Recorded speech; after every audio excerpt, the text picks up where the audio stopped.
সুপ্রিয় দর্শক সবাইকে স্বাগত জানাচ্ছি সুরক্ষার প্রতিদিন অনুষ্ঠানে। আপনাদের সঙ্গে রয়েছি আমি ডাক্তার অমিতা হাসান। আমরা সবাই জানি গত 11ই জুন বৃহস্পতিবার এই বছরের বাজেট ঘোষিত হয়েছে এবং স্বাস্থ্য খাতে একটি অবিস্মরণীয় ঘটনা ঘটেছে যে আমরা প্রত্যেকবার যে প্রত্যাশায় থাকি সে অনুযায়ী কিন্তু আমাদের প্রাপ্তি ঘটে না। কিন্তু এবারের বাজেটে প্রায় আমাদের জিডিপির 1.01% বরাদ্দ করা হয়েছে, যা সর্বোচ্চ এ যাবৎকালের এবং গত বছরের যে বাজেটে ছিল তার প্রায় দ্বিগুণ। প্রায় 69,409 কোটি টাকা বরাদ্দ করা হয়েছে স্বাস্থ্য খাতে।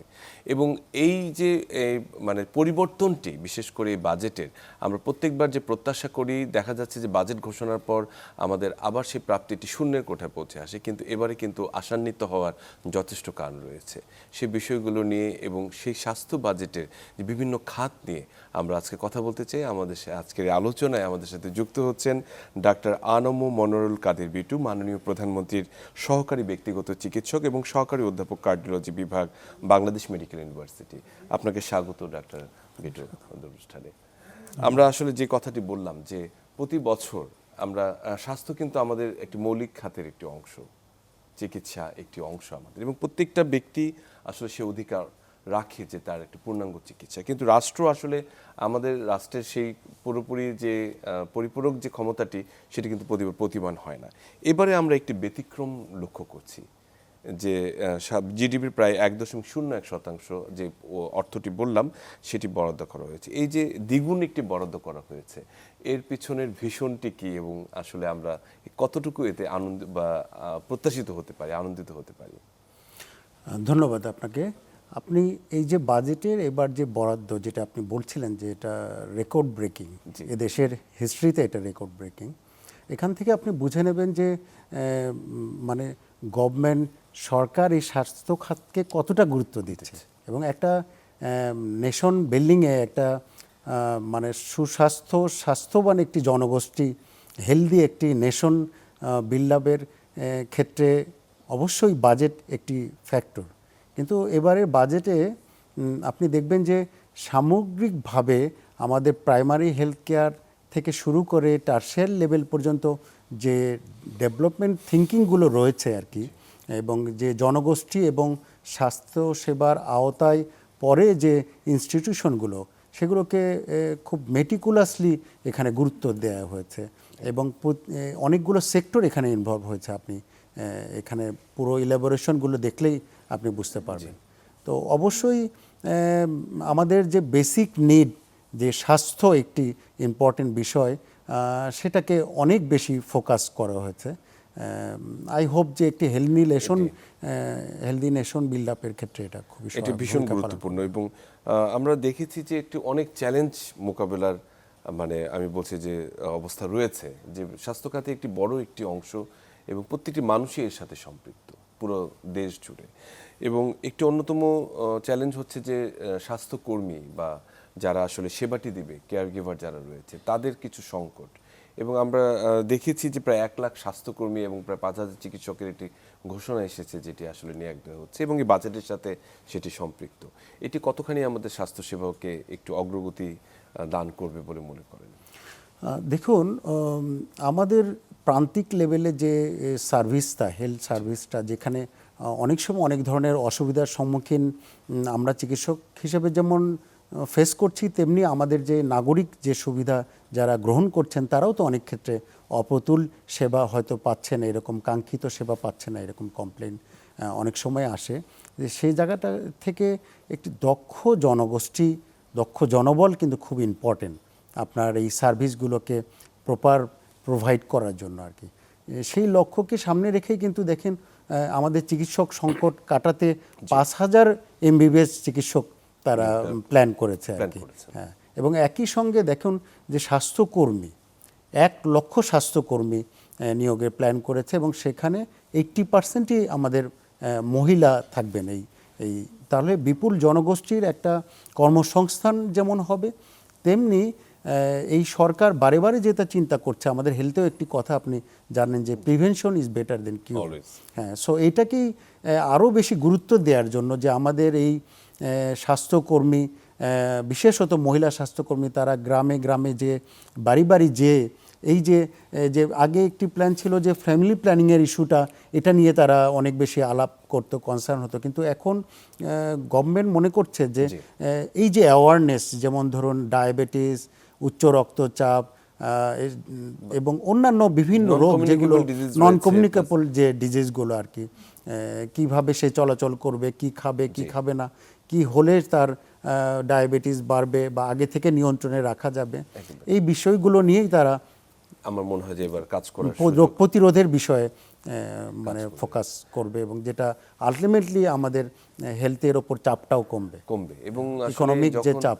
যখনই প্রিভেনশনের জায়গাটি একেবারে প্রান্তিক পর্যায়ে শুরু হবে তখন সেন্টারের উপর চাপটা কমে আসবে এবং রোগীর সংখ্যা কমে আসবে। এটা অবশ্যই এটা আশাবাঞ্জক কথা। এবং আরেকটি গুরুত্বপূর্ণ তথ্য হচ্ছে যে বিশেষ করে মাতৃ ও শিশু স্বাস্থ্য খাতে উন্নয়নে প্রায় একটি বড় অঙ্কের টাকা এবং ভ্যাকসিন এবং জরুরি সেবার ক্ষেত্রে অ্যাম্বুলেন্স, বিশেষ করে অ্যাম্বুলেন্স আমরা সম্প্রতি দেখেছি যে এটি খুব বড় একটি সংকট।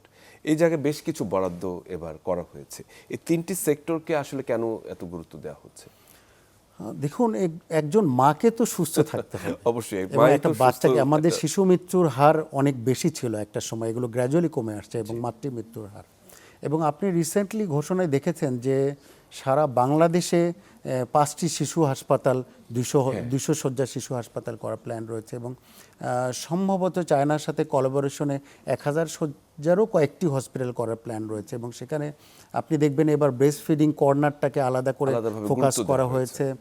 এবং এই যে জেলা হসপিটালগুলো আপনি দেখেছেন, উপজেলা বিশেষ করে, সেগুলো তো আপনি দেখেছেন যে সরকার ঘোষণা দিয়েছেন যে 101 শয্যা বিশিষ্ট, যেটা আগে 50 শয্যা বিশিষ্ট ছিল, এবং সেগুলোতেও যেন অনেক যতটুকু সম্ভব আইসিইউ ফ্যাসিলিটিসগুলোকেও গুরুত্ব দেওয়া হচ্ছে আর কি।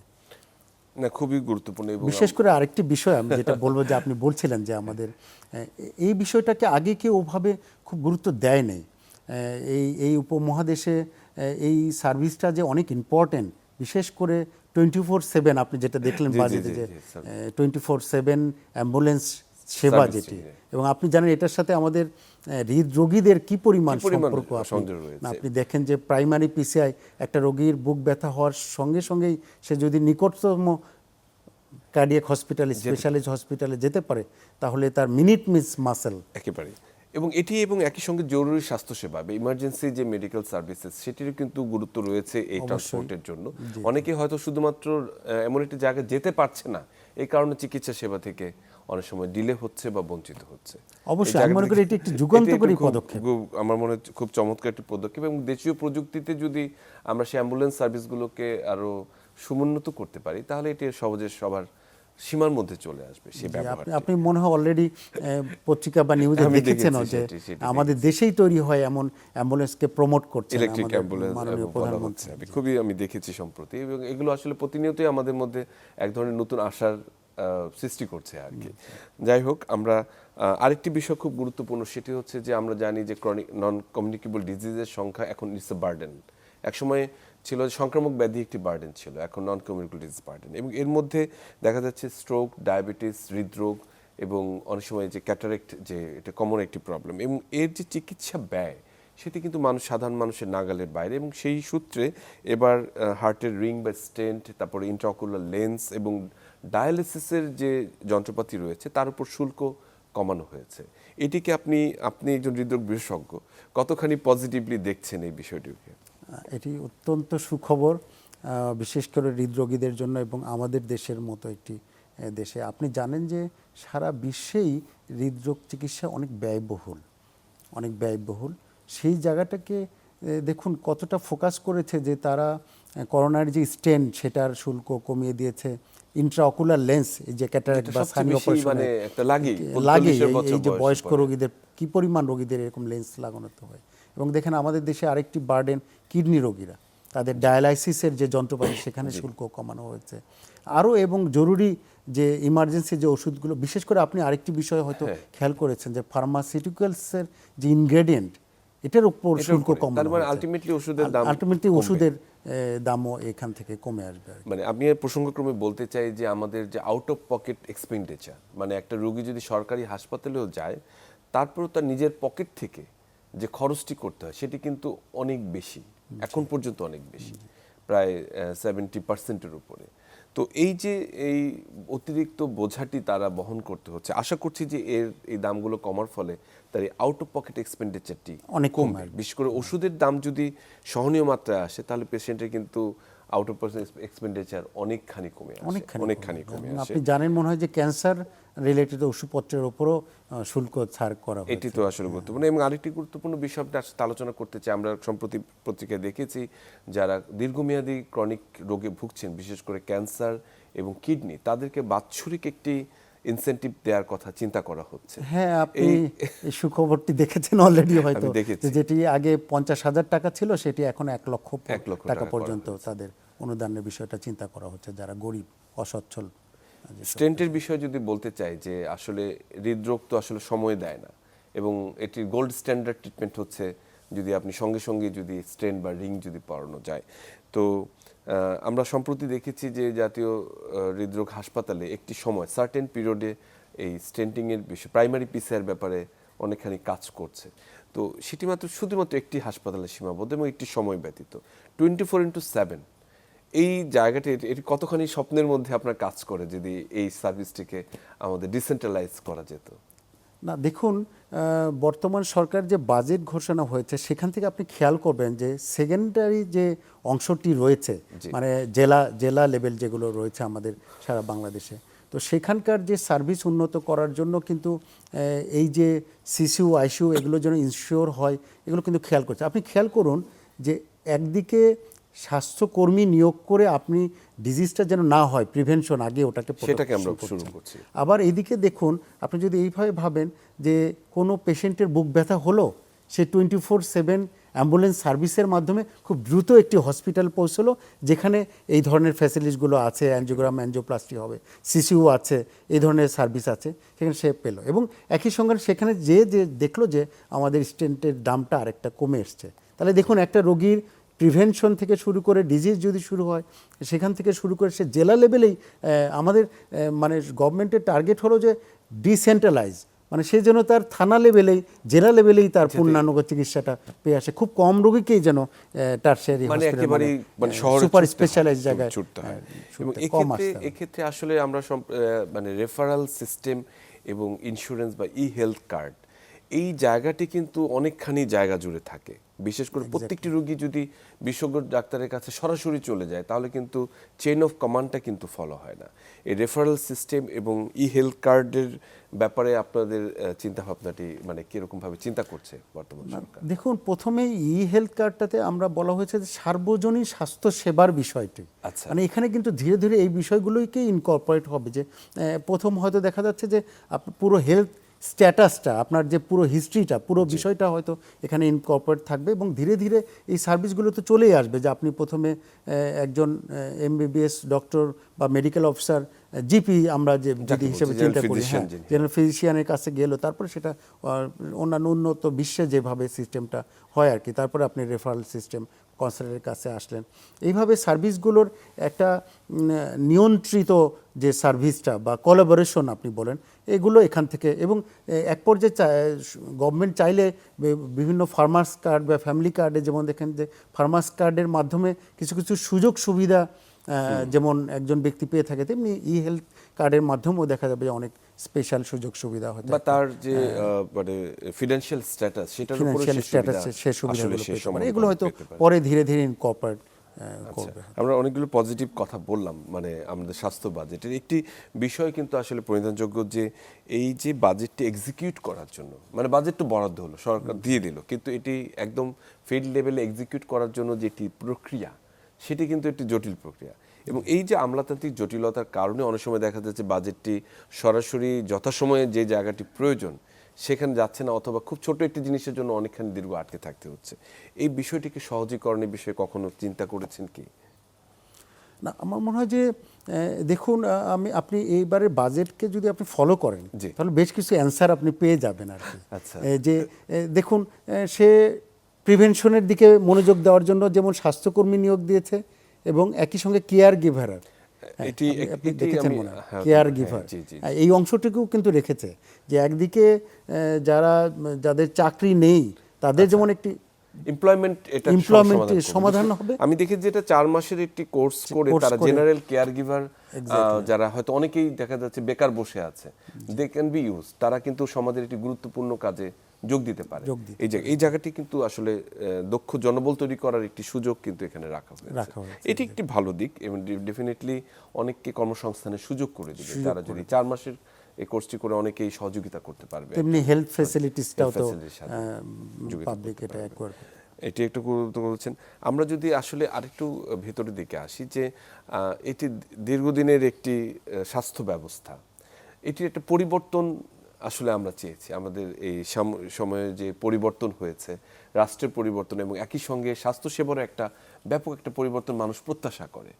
যে বাইরের দেশে আমরা যেরকম শুনি যে আসলে এই সেবাটি এভাবে পাচ্ছে, তো আমাদের দেশের এই পরিবর্তনের ইনফ্রাস্ট্রাকচারটি আসলে কোথা থেকে শুরু করা উচিত বলে মনে করেন? একেবারেই না, অবশ্যই আপনার একটি দেশের স্বাস্থ্য ব্যবস্থা কতটা উন্নত সেটা নির্ভর করে প্রাইমারি হেলথ কেয়ারটা কেমন। একেবারে হ্যাঁ, তো এবার তো একটি সরকার, দেখুন আমরা যেগুলো আগে স্বপ্নের মতো ভাবতাম যে হেলথ কার্ড থাকবে, আমাদের অ্যাম্বুলেন্স সার্ভিসটা 24/7 থাকবে, হ্যাঁ, আমি আমার গ্রামে বা আমার শহরে আমার থানায় আমি পুরো এক্স্যাক্ট সার্ভিসটা পাবো, হ্যাঁ, আমি গেলে আমার ডক্টরকে অ্যাভেলেবেল পাবো, এই বিষয়গুলোকে গুরুত্ব দিয়ে কিন্তু এবার দেখুন একেবারে সেক্টর ওয়াইজ চিন্তাগুলো করছে। তার মানে আমরা একটা স্টার্ট তো করতে হবে, শুরু করলে তো তখন আপনি আস্তে আস্তে পরবর্তী, আমি সেটাই বলছি যে শুরুর জায়গাটি হচ্ছে একেবারে প্রাইমারি হেলথ কেয়ার বা স্বাস্থ্য। এবং আমরা সম্প্রতি দেখেছি যে বেশ কিছু উপজেলা স্বাস্থ্য কমপ্লেক্স যেগুলো রয়েছে সেগুলোকে শয্যার মানে বৃদ্ধি করার একটা ঘোষণা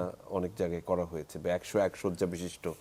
এক্স্যাক্টলি, দেখুন অনেকে এটা একটা কোশ্চেন এসছে যে আদৌ কি এটা শুধু শয্যা সংখ্যাই বাড়বে কিন্তু কোনো জনবল বাড়বে না, চিকিৎসক বাড়বে না, নার্সের সংখ্যা বাড়বে না, তাহলে সার্ভিসটা কিভাবে দেবে? এই প্রশ্নগুলো কিন্তু প্রশ্নটি এসেছে এই জন্য যে এরকম অনেক ঘটনায় ঘটেছে যেখানে সংখ্যা বেড়েছে, বেডের সংখ্যা বেড়েছে কিন্তু জনবলের সংখ্যা বার্ডেন হয়ে গেছে তাদের উপরে। এই প্রেক্ষাপটে আপনি এই প্রেক্ষাপট থেকে দেখুন এবার কিন্তু 5,000 ডক্টরের এবার ঘোষণা এসেছে যে না, মানে সত্যিকার অর্থে যেন 101 শয্যারই যেন জনবল সেখানে থাকে। আমরা যে ঘোষণাটি শুনেছি যে উপজেলা পর্যায়ে 101 শয্যা বিশিষ্ট হাসপাতাল এবং সেখানে স্পেশালাইজেশনের সুযোগটি থাকবে, বিশেষ করে আইসিইউ সেবাটি থাকবে, কিন্তু এই যে বিশেষজ্ঞ জনগোষ্ঠীর ডিসেন্ট্রালাইজেশন এবং তৈরি করার এই মধ্যে কি আপনার মনে হয় যে আসলে একটা গ্যাপ তৈরি হতে পারে, অথবা যাদেরকে প্রপারলি ওখানে আসলে প্লেসমেন্ট করা কতখানি জরুরি বলে মনে করছেন সেখানে? না, দেখুন আমরা যখন মানে প্রাইমারি হেলথ কেয়ার এবং বিশেষ করে সেকেন্ডারি যেটা আর কি, যেটা নিয়ে আপনি প্রশ্ন করলেন আর কি, উপজেলা এবং বিশেষ করে জেলা লেভেলে, তো সেখানে আমাদের সেই জনগোষ্ঠী স্পেশালাইজড যে জনগোষ্ঠী সেটা তো আমাদের দেশের বিভিন্ন ইনস্টিটিউশন, আপনি জানেন যে দেশে শুধু এই বাংলাদেশ মেডিকেল ইউনিভার্সিটির বাইরেও কিন্তু আরও কয়েকটি মেডিকেল ইউনিভার্সিটি অলরেডি অনুমোদিত হয়েছে, আরও 4-5টি মেডিকেল ইউনিভার্সিটি এবং অনেকগুলো ইনস্টিটিউশন থেকে এই পোস্ট গ্র্যাজুয়েট যে স্পেশালিস্ট ডিগ্রি এগুলো এসছে।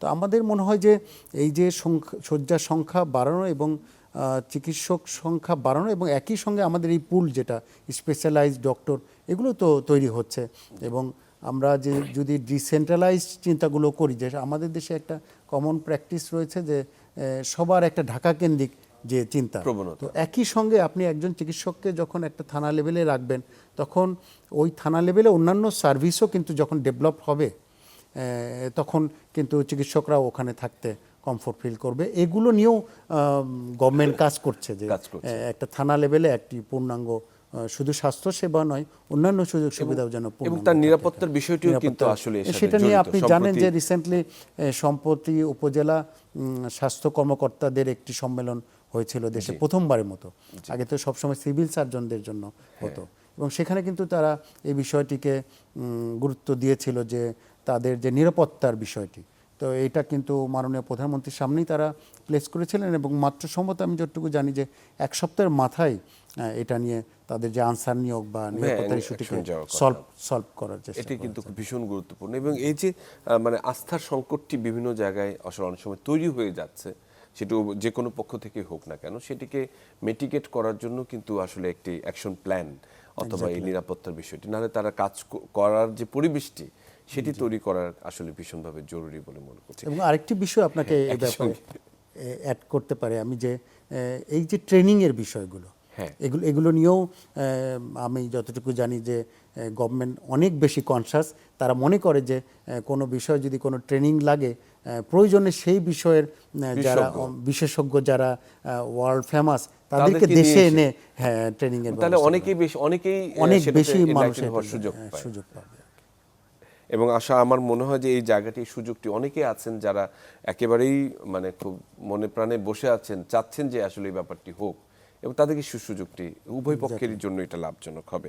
একই সঙ্গে আমরা একটি বিষয় আমি না বললেই নয়, সেটি হচ্ছে ভ্যাকসিনেশন নিয়ে কিন্তু বেশ একটি ব্যাপক একটা আলোচনা চলছে বা হচ্ছে, বিশেষ করে হাম সংক্রান্ত যে জটিলতা তৈরি হয়েছে, এবং এক্ষেত্রে দেখছি আমরা বিশেষ একটি বরাদ্দ এবার রাখা হয়েছে যে ভ্যাকসিনেশনের ব্যাপারে যাতে কোনো ধরনের কম্প্রোমাইজ না হয়। এই বিষয়ে আসলে আপনার কোনো ইনসাইট রয়েছে কিনা? আসলে দেখুন, একটি রাষ্ট্রের স্বাস্থ্য ব্যবস্থা বা যে কোনো ব্যবস্থাই হোক, সেটা একটা কন্টিনিউয়াস মনিটরিং প্রসেসটাও এটার ভিতরে থাকতে হয়।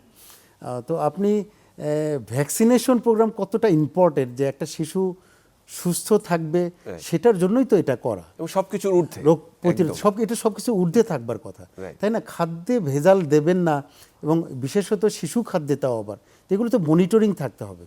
যেটা একটু অবাক করা বিষয় যে কোনো কারণেই হোক এই বিষয়টি ইগনোর ছিল, কিন্তু এই বাজেটে এটাকে স্পেশাল বরাদ্দ দেখেছি বাজেটে দিয়েছে, আলাদাভাবে করা বিকজ এটাকে স্পেশাল ফোকাস দেওয়া হয়েছে যে না, আমরা এই ব্যাপারে খুবই কনসার্ন যে এই জনগোষ্ঠীটাকে আমরা চাই যে একটি শক্তিশালী নেশন, স্বাস্থ্যশালী নেশন বিল্ড আপের জন্য একটি বাচ্চার টিকা, একটি মায়ের টিকা কিন্তু অনেক গুরুত্বপূর্ণ একেবারে ডিজিজ প্রিভেনশনের ক্ষেত্রে। আমরা সম্প্রতি এই প্রথম দেখলাম যে আসলে বর্ষা প্রায় আগত, এবং ডেঙ্গুর একটি প্রভাব কিন্তু আসলে মানে আমরা অনেক সময় আশঙ্কা করি এই পর্যায়ে এসে, এবং খুব বড় ধরনের একটা মিটিং হয়েছে ডেঙ্গু প্রতিরোধ বিষয়ক এবং ডেঙ্গুর মিটিগেট করার বিষয়ে। এই যে আগে থেকে যে প্রিভেন্টিভ যে ব্যবস্থাগুলো, এবং সারা বছর জুড়ে যেটা আমরা এক সময় দেখি আউটব্রেক হলে তখন আমাদের টনক নড়ে, তখন আমরা নড়ে চড়ে বসি, এই জায়গাগুলোতে আসলে আমার মনে হয় কি, আপনার কি মনে হয় কোনো পরিবর্তন আসছে?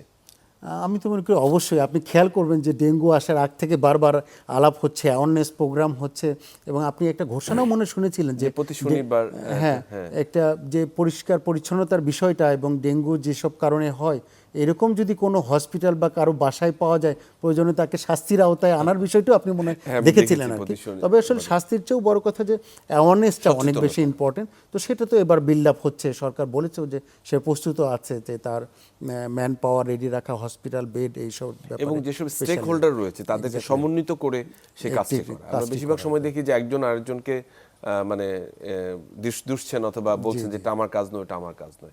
এই যে সমন্বিত যে একটি সামগ্রিক সমন্বিত চেষ্টা, এটি কিন্তু ভীষণভাবে জরুরি।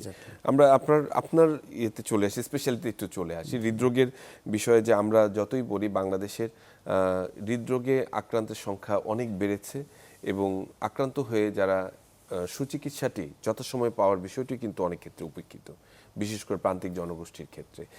সেক্ষেত্রে আসলে আমরা যে প্রাথমিক মানে যেটা আমরা বলি যে হয়তো থ্রোম্বোলাইসিস যেটি করা যায়, সেটিকে আসলে ডিসেন্ট্রালাইজ করা, অনেক সময় দেখা যাচ্ছে যে সিসিউ না থাকার কারণে পেশেন্টকে রেফার করে দেওয়া হচ্ছে, এবং এই পথের এই সময়টুকু কিন্তু তার মূল্যবান জীবন অনেক সময় ব্যাহত করছে। এই জায়গাগুলোতে আসলে আমরা কিভাবে চিন্তা করতে পারি?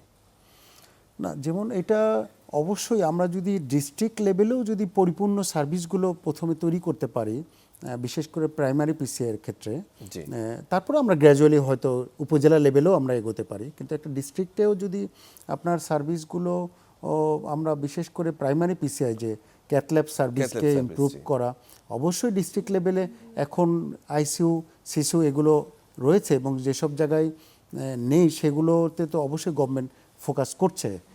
এটা একটু বার্নিং ইস্যু এই ধরনের পেশেন্টদের ক্ষেত্রে।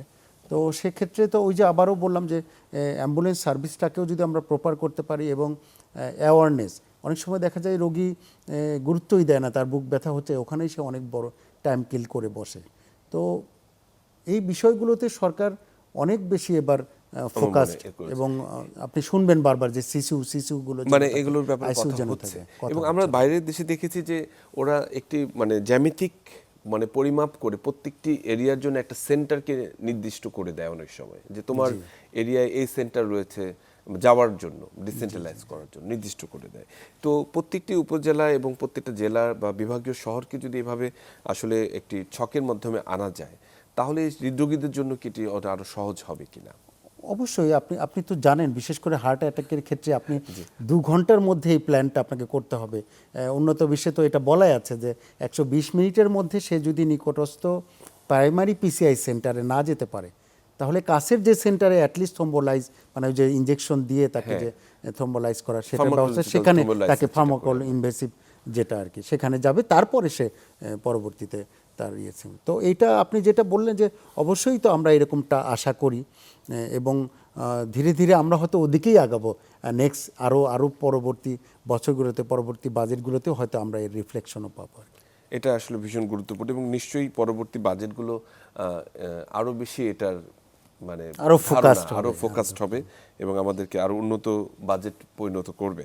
আমরা আসলে আরেকটি বিষয় নিয়ে সার্বিকভাবে কথা বলতে চাই, বিশেষ করে এই স্বাস্থ্য বাজেট যেটি আসলে মানে ঘোষণা করা হয়েছে সারা বছর ব্যাপী এবং উন্নয়ন খাতের বেশ কিছু একটা অংশ রয়েছে, বিশেষ করে হসপিটালের অনেক ক্ষেত্রে আমরা সরকারি হসপিটালগুলোতে দেখছি যে বেড পরিপূর্ণ হয়ে রোগী হয়তো ফ্লোরে আছে বা সেই স্বাস্থ্যসেবা হসপিটাল সার্ভিস কিন্তু শুধুমাত্র ডাক্তারের প্রেসক্রিপশন বা সেবা নয়, সেটা কিন্তু টোটাল একটি কেয়ার। এবং টোটাল কেয়ারটি যখন ব্যাহত হয় তখন সব কিন্তু যে পড়ে চিকিৎসকের উপরে এবং তার জন্য নানান অনাকাঙ্ক্ষিত ঘটনাগুলো ঘটে। এই ইনফ্রাস্ট্রাকচার ডেভেলপমেন্ট এবং সমন্বিত ব্যাপারটিকে আসলে কতখানি গুরুত্ব দেওয়া হচ্ছে এই বাজেটে? দেখুন, একটি শব্দ আছে, আপনি হয়তো শুনে থাকবেন, তাই না? পিপিপি মানে পাবলিক প্রাইভেট পার্টনারশিপ অথবা পাবলিক পার্টনারশিপ বা গভর্নমেন্ট পার্টনারশিপ, যেটি এই ব্যাপারটাকে কিন্তু অনেক গুরুত্ব দেওয়া হচ্ছে এখন। যে আপনি যদি অলরেডি একটা বেটার সার্ভিস হসপিটাল থাকে, তার সঙ্গে যদি গভর্নমেন্টের কোলাবোরেশন থাকে, আপনি একটি কথা অলরেডি শুনে থাকবেন যে এরকম একটি বিষয় রয়েছে যে একটি প্রাইভেট হসপিটালে একটি সুযোগ রয়েছে কিন্তু তার অত পেশেন্ট নেই ওখানে, কিন্তু গভর্নমেন্ট হসপিটালে ওটার জন্য অনেক লম্বা কিউ থাকে। তাহলে তখন কিন্তু সেই পেশেন্টগুলোকে গভর্নমেন্টের সাথে একটি কোলাবোরেশনের মাধ্যমে সেই পেশেন্টগুলোকে সেই প্রাইভেট হসপিটালে ওই সার্ভিসটা দিয়ে সেটার মাধ্যমে একটা স্বাস্থ্যসেবা দেওয়ার যে চেষ্টা, এটা একটি আলাপ আলোচনার মধ্যে অলরেডি আছে এবং এটা গ্র্যাজুয়ালি ইয়ে হবে। এবং একই সঙ্গে আপনি এটা দেখেন যে অ্যাওয়ারনেস এবং ডক্টর পেশেন্ট রিলেশনশিপ, এই জায়গাটাতেও কিন্তু আমাদের অনেক বেশি কাজের সুযোগ আছে, যে অ্যাওয়ার করা আর কি, যে আপনি কি করা উচিত এবং কি হচ্ছে এই বিষয়গুলোকে যদি আমরা এক্সপ্লেইন করি এবং রোগীকে জানতে দিই যে তার রোগের অবস্থা কী। এই যে দেখেন ওই যে প্রাইমারি প্রিভেনশনেও কিন্তু এই অ্যাওয়ারনেসগুলো তৈরি হবে। কিন্তু দেখেন আরেকটি বিষয়, ইনসিনারেশন। আপনি দেখবেন হসপিটালগুলোতে এই যে বর্জ্য পদার্থগুলো, বর্জ্য ব্যবস্থাপনা, এটাকেও সরকার অনেক বেশি গুরুত্ব দিয়েছে। একটি স্বাস্থ্যের কমিটিতে আমার থাকার সুযোগ হয়েছিল, আমি দেখেছি যে এই বিষয়টা থানা লেভেলেও কতখানি গুরুত্ব দেওয়া যায়, প্রয়োজনে গভর্নমেন্ট সেখানে সহায়তা করবে এই ইনসিনারেশনের বিষয়টাকে, যদি মানে বর্জ্য ব্যবস্থাপনাকে গুরুত্ব দেওয়ার জন্য। তো দেখেন এগুলো তো অনেক ক্ষেত্রে, অনেক রোগ ছড়ানোর ক্ষেত্রে অনেক ক্ষেত্রে দেখেন এটা একটা থানা লেভেলে ঠিকমতো প্রপার ম্যানেজমেন্টই হয় না এই বিষয়টা। তো এটাকে গুরুত্ব দেয়। এবং আমি এটা ইভেন আমি দেখেছি এরকম একটি মিটিংয়ে যে আলাপ হচ্ছিল যে ইনজুরিসিয়াস ইউজ অফ অ্যান্টিবায়োটিক, একেবারে এটি তো এত বেশি অ্যান্টিবায়োটিক এবং অনেক দেখা যাচ্ছে যে এখন আমরা যখন কালচার করছি তখন বেশিরভাগ ক্ষেত্রেই সেগুলো রেজিস্ট্যান্ট হয়ে যাচ্ছে, তাই না? এবং সংখ্যাটি আমাদের হাতের অস্ত্রটি ধীরে ধীরে কমে আসছে, যেটি আসলে ভীষণ উদ্বেগজনক। ওই যে দেখুন আবার ওই যে জিপি প্র্যাকটিস এবং প্রেসক্রিপশন বেসড চিকিৎসা, যে প্রেসক্রিপশন ছাড়া কোনো ওষুধ নয়, এই বিষয়গুলোর দিকে আস্তে আস্তে এগোবে সরকার। এবং ফার্মাসিউটিক্যালস, বিশেষ করে যে ফার্মেসি থেকে যে বিনা প্রেসক্রিপশনে যে ওষুধ কেনার যে প্রবণতা, এগুলোকে আমরা যখন সেটাকে এটাকে আমরা শেষ করবো একেবারে। তো শেষের দিকে শুধু একটি কথা বলতে চাই যে কিছু কিছু চিকিৎসা যেটির জন্য মানুষকে হয়তো বিদেশগামী করে, যে চিকিৎসার যে সুপার স্পেশালাইজেশন যে বিষয়গুলো রয়েছে, এই বিষয়ে কতখানি আসলে চিন্তা করা হচ্ছে এই বাজেটে? নিশ্চয়ই যে এটি বড় একটি বাজেট দেওয়া হয়েছে সুপার স্পেশালাইজেশনের ব্যাপারে, বা বাংলাদেশে যে চিকিৎসা ব্যবস্থাগুলো নেই সিটি সেন্টার গড়ার ব্যাপারে আসলে চিন্তা ভাবনা কি? সরকার এই ব্যাপারে অত্যন্ত আগ্রহী এবং মনোযোগী। আপনি দেখবেন যে এইসব ব্যাপারে দক্ষ জনগোষ্ঠী এবং সেই সাবজেক্টের স্পেশালাইজড লোকজন তৈরির ক্ষেত্রে ট্রেনিং যে বিষয়টা আর কি, এটাকে একটু আগেও আপনাকে আমি আমরা বলছিলাম উল্লেখ যে এটা করেছি। সরকারের প্ল্যান আছে যে প্রয়োজনে সেই সংশ্লিষ্ট বিষয়ে যারা ওয়ার্ল্ড ফেমাস তাদেরকে এনে নিয়ে এসে এটাকে এবং সেই training এর সেন্টারটি ব্যবস্থা- আসলে তৈরি করার যে আসলে প্রচেষ্টাটি সেটি প্রচেষ্টা সেগুলো লক্ষ্য এবং উদ্দেশ্য নিয়ে সরকার এগোচ্ছে, যে সেই সব বিষয়ে লিভার ট্রান্সপ্লান্ট বলতে পারেন একটি জি বড় সেটা issue, একটা তাই না? গুরুত্বপূর্ণ কিডনি ট্রান্সপ্লান্ট কিডনি আরো বেশি ট্রান্সপ্লান্ট আরো বেশি আকারে রেজাল্ট করবে। আমরা তো চাই যে খুব মানে সম্প্রতি আমরা এই সেক্টরগুলো আমরা আসলে অ্যাভেল করি বা লিভার ট্রান্সপ্লান্টের বিষয়টি চলে আসুক। Exactly. সরকার এসব ব্যাপারে অত্যন্ত মনোযোগী। আপনি এখান থেকেই দেখবেন যে ফার্মাসিউটিক্যালস ইনগ্রেডিয়েন্টস যেটা, এগুলোতে শুল্ক প্রত্যাহার হয়েছে। জি। তো এটার অনেক বড় একটা আমরা সুবিধা আমরা এই জনগোষ্ঠী উপভোগ করবে। মানে বিশেষ করে লিভার ট্রান্সপ্লান্ট কিছু শুরু হয়ে মানে একেবারেই প্রাইমারি স্টেজে রয়েছে, কিন্তু সেটিকে শুরু করার বা একেবারে প্রাতিষ্ঠানিক রূপ দেওয়ার জন্য মানে প্রচেষ্টা, এবং এই যে এই ক্ষেত্রে সরকারি এবং বেসরকারি যে পার্টনারশিপটি রয়েছে সেটি কিন্তু একটি গুরুত্বপূর্ণ অবশ্যই গুরুত্বপূর্ণ ভূমিকা পালন করবে, আমরা কারণ বিভিন্ন দেশে প্রাইভেট দেখেছি যে- সেক্টর তো আমাদের অনেক বড় হেল্প করছে একটা স্বাস্থ্য ব্যবস্থায়, তাই না? এবং বিশেষ করে এসব সুপার স্পেশালাইজড বিষয়, বিশেষ করে জি সেটি যাতে লিভার ট্রান্সপ্লান্ট অবশ্যই আমরা একেবারে শেষ পর্যায়ে এই স্বাস্থ্য বাজেট এবং প্রত্যাশা এবং প্রাপ্তি মাত্র শুরু। নিশ্চয়ই প্রত্যাশা আমাদের অনেকখানি রয়েছে, আর প্রাপ্তির বিষয়টি সমগ্র বছর জুড়ে। এই বিষয়ে একেবারে আপনার প্রত্যাশাটি যদি আমরা একটু শুনি সংক্ষেপে। মানে আমি আশা জাগাচ্ছে, আচ্ছা, আশান্বিত হচ্ছি আশা আমরা। জাগানিয়া। যদি আশা জাগানিয়া অন্তপক্ষে কিছু পয়েন্ট আমরা যেগুলো দেখেছি, যেগুলো আগেও ভাবে ফোকাসড হয়নি, সেগুলোকে আমরা এবার আমরা দেখলাম আর কি। আমরা আশা করতেই পারি যে একটি হেলদি নেশন বিল্ড আপের ক্ষেত্রে এই বাজেট এবং এই গভর্নমেন্ট স্বাস্থ্য বিভাগ কাজ করবে। জি, আপনাকে অসংখ্য ধন্যবাদ ডাক্তার আনম মনোয়ার কাদের বিটু আমাদের সঙ্গে এতক্ষণ যুক্ত থাকার জন্য, এবং বাজেট বিষয়ে আপনার নিজস্ব সেক্টর এবং এর বাইরেও আপনার সুচিন্তিত মতামত আমাদের সাথে শেয়ার করার জন্য। আপনাকেও অসংখ্য ধন্যবাদ, চ্যানেল 24-কেও অসংখ্য ধন্যবাদ। সুপ্রিয় দর্শক, এতক্ষণ আমরা বিশেষ করে স্বাস্থ্য বাজেট প্রত্যাশা প্রাপ্তি আমাদের আজকের যে অতিথির কাছ থেকে অনেক গুরুত্বপূর্ণ তথ্য পেয়েছি, এবং তিনি মাননীয় প্রধানমন্ত্রীর সহকারী ব্যক্তিগত চিকিৎসক, অনেক পলিসি মেকিংয়ের সাথেও ওনার একটি ধারণা রয়েছে। তো এই আশা জাগা নিয়ে যে বাজেট, বিশেষ করে স্বাস্থ্য খাতে আমরা যে ব্রেক ইভেন্টটি পেয়েছি, একেবারেই জিডিপির 1.01%, যেটি সকল রেকর্ড ব্রেক করে সবচেয়ে বেশি এবার বাজেট ঘোষিত হয়েছে। আশা করছি যে স্বাস্থ্য খাতের যে পরিবর্তনটি শুরু হয়েছে, পরিবর্তনের হাওয়াটি যেটি শুরু হয়েছে, সেটি অব্যাহত থাকবে, এবং বাংলাদেশের প্রত্যেকটি নাগরিক তাদের যে মৌলিক যে অধিকার স্বাস্থ্য এবং এই বিষয়ে তারা যাতে পূর্ণাঙ্গ রূপে তাদের সেই অধিকারটি পেতে পারেন, সে বিষয়ে সবাই সচেষ্ট হবেন। সবাই ভালো থাকবেন, সুস্থ থাকবেন।